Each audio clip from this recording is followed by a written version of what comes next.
네, 요구사항을 기반으로 해서 AI를 통해 마이크로 서비스를 도출하는 시나리오를 진행해 보도록 하겠습니다. 우선은 준비된 요구사항은 현재 약 100페이지 분량의 이 요구사항이 있고요. 이 요구사항을 그대로 여기서 인풋으로 주고 요구사항 검증을 진행해 보도록 하겠습니다.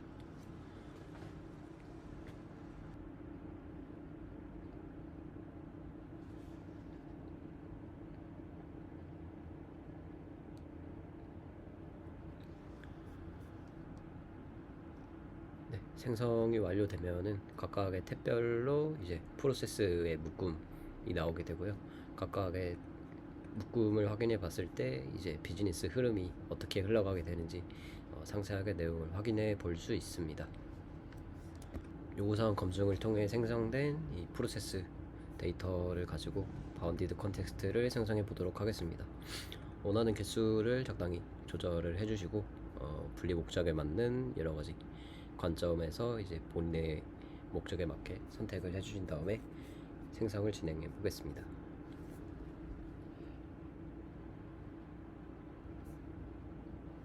주어진 요구사항과 그리고 프로세스의 분석 결과, 사용자가 입력한 이제 여러 가지 옵션 정보들을 기반을 통해서 바운디드 컨텍스트를 분할한 결과를 확인해 보실 수 있습니다.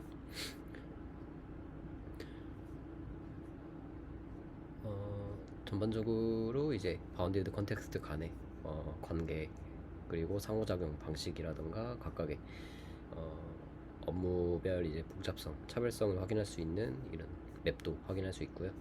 그리고 이렇게 분할된 이유와 그리고 전체적으로 이 입력된 요구사항을 전체적으로 요약한 결과를 좀 확인해 볼 수 있습니다. 이외의 정보도 이렇게 하단의 테이블 형태의 정보를 좀 확인할 수 있습니다.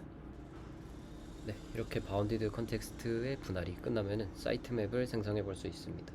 이 사이트맵 생성의 목적은 DDD 기반으로 비즈니스 요구사항을 구체적인 사용자 인터페이스로 이제 구조화해서 변환하고 개발자가 도메인 로직과 이제 UI 컴포넌트 간의 관계를 명확하게 파악할 수 있도록 일관된 시스템의 이제 설계 가이드북을 제공하게 됩니다.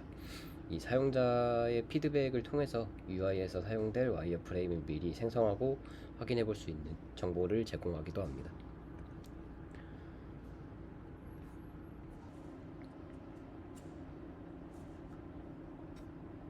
이렇게 사이트맵 생성이 완료되면은 이 어플리케이션 서비스를 구성할 각각의 페이지 그룹들이 나타나게 되고 그 페이지 그룹별로 각각 UI 컴포넌트들을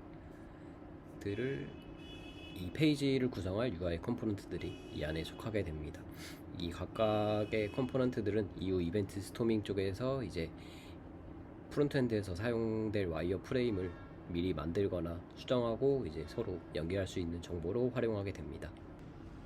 이렇게 생성된 사이트 맵은 이제 직접 페이지를 추가할 수도 있고 그 페이지를 구성하는 각각의 UI 컴포넌트를 수정하거나 삭제 그리고 추가를 할 수도 있습니다.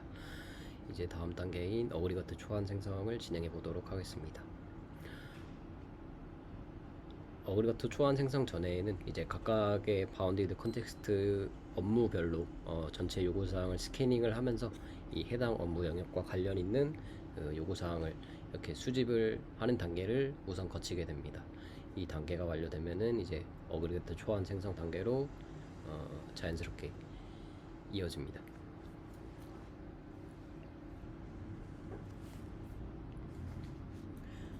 이렇게 요구사항 매핑이 다 완료되면은 이제 어그리거트 생성 초안 생성 단계로 넘어가게 되고요. 이 매핑된 요구사항은 각각의 바운디드 컨텍스트별로 이제 어떤 요구사항이 매핑됐는지 이렇게 직접 확인해 보실 수도 있습니다.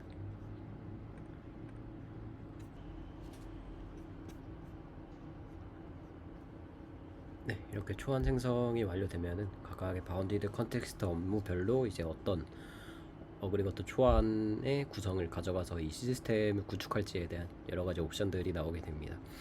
기본적으로 각각의 업무별로는 이제 AI가 추천하는 옵션들이 기본적으로 선택되어 있고요. 각각의 구성이나 이 장단점을 확인을 해서 옵션을 수정할 수도 있습니다.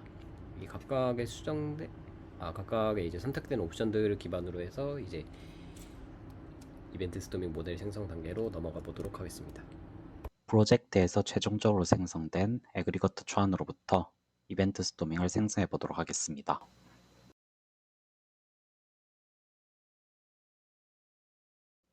처음에는 프로젝트에서 구성했었던 바운디드 컨텍스트들이 생성이 되고, 이후 순차적으로 프로젝트 쪽에서 선택한 애그리거트 초안에 해당하는 애그리거트들, 사이트 맵에서 생성하였던 각 페이지마다 커맨드 읽기 모델과 같은 UI 컴포넌트들, 서로 다른 바운디드 컨텍스트들이 통신하기 위한 정책들, 각 커맨드마다 시나리오들을 분석해서 생성이 되는 기본 웬된 테스트 케이스들, 각 커맨드 읽기 모델에 해당하는 UI 컴포넌트에 대한 와이어프레임들이 순차적으로 생성된 것까지 확인해 볼 수 있습니다.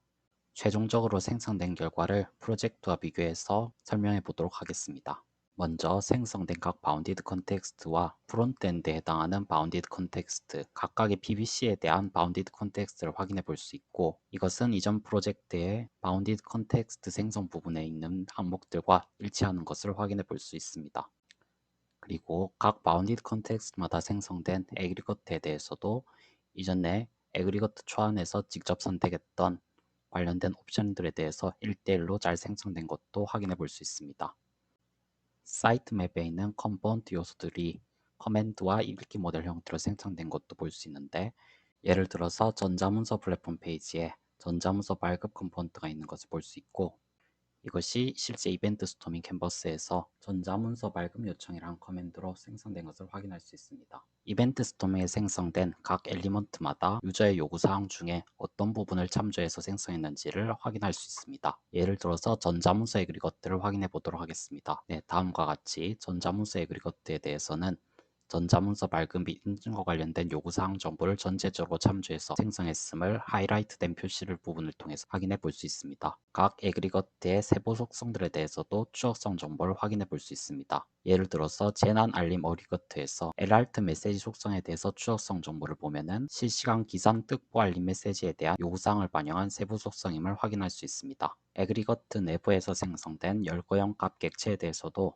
추적성 정보를 확인할 수 있는데, 민원 애그리거트의 민원 유형 열거형에 대한 추적성 정보를 확인해 보면은 민원 유형별로 자동으로 분류되어야 한다는 요구사항에 맞춰서 생성된 열거형임을 확인할 수 있습니다. 프로젝트에서 생성한 와이어프레임 컴포넌트들은 이벤트 스토밍 캔버스의 UI 엘리먼트와 1대1로 매칭되며 캔버스 쪽에서 관리할 수 있습니다. 프론트엔드 바운디드 컨텍스트를 더블 클릭해서 생성된 사이트 맵을 확인할 수 있고, 민원 신청 컴포넌트에 대한 세부 정보를 확인해 보면은 전자문서 발급 요청 UI와 1대1로 매칭되어서 생성된 것을 확인할 수 있고, 관련 UI에 대해서 생성된 와이어프레임을 확인해 볼 수 있습니다. 여기서 생성된 와이어프레임을 다시 변경시킬 수 있는데, 예를 들어서 문서 종류가 현재는 텍스트로 되어 있는데 이것을 여러 항목 중에서 선택할 수 있도록 바꿔달라고 요청해 보면은 제대로 수정된 부분을 확인해 볼 수 있습니다.